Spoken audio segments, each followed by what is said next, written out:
सुबह मुझे बताइए क्यों नहीं लव जिहाद शब्द को एक्सेप्ट करते हैं?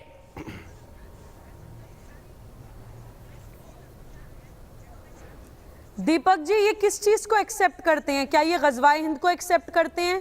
क्या ये एक्सेप्ट करते हैं कि हाँ, फ्रांस में हमने इतना ज्यादा आतंक मचा दिया कि हमने एक कंट्री को मजबूर कर दिया किसी एक फेथ के खिलाफ एक्शन लेने के लिए?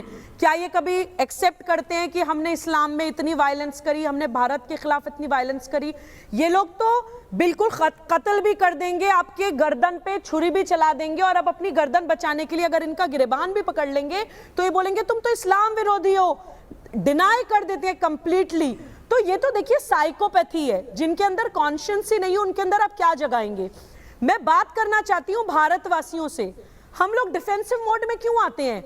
लव जिहाद है या नहीं है अब ये इतिहास हो गया। लव जिहाद है या नहीं है पे डिबेट नहीं होनी चाहिए। लव जिहाद डेफिनेटली है।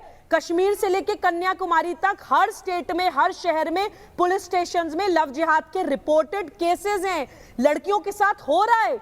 उत्तर प्रदेश में अंजना तिवारी जल के मर जाती हैं लव जिहाद में, और हरियाणा में निकिता तोमर के गोली मार के दिन दहाड़े मार दिया जाता है लव जिहाद में। हमारे देश की एक शूटर तारा सहदेव को आइडेंटिटी हाइड करके शादी करी जाती है और बाद में धर्म परिवर्तन के लिए मजबूर किया जाता है। तो लव जिहाद तो डेफिनेटली है।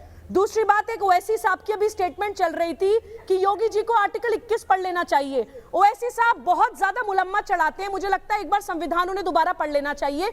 आर्टिकल 21 होता है राइट टू लाइफ, आपके जीने का अधिकार किसी दूसरे के जीने के अधिकार को खत्म करके नहीं हो सकता है। तो मुलम्मा मत चढ़ाई करिए। ओवैसी साहब को आईपीसी का सेक्शन 96 to 106 भी पढ़ लेना चाहिए। राइट टू प्राइवेट डिफेंस, अपनी पर्सन एंड प्रॉपर्टी को प्रोटेक्ट करने के लिए आप किसी की जान भी ले सकते हैं, हमारे देश का कानून हमें अधिकार देता है।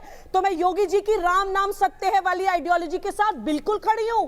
हम एक राइट टू प्राइवेट डिफेंस एक ह्यूमन राइट भी है, एक लीगल राइट भी है। यही फ्रांस में हो रहा है, जब आप लोगों ने उनके पास कोई ऑप्शन ही नहीं छोड़ा। दीपक जी, एक एग्जाम्पल मैं और देना चाह रही हूं। अगर हमारे पास चावल में इतने कीड़े हो जाएं कि हम अलग अलग ना कर पाए कीड़े और चावल को, तो हम सारे चावलों को ही उठा के फेंकेंगे।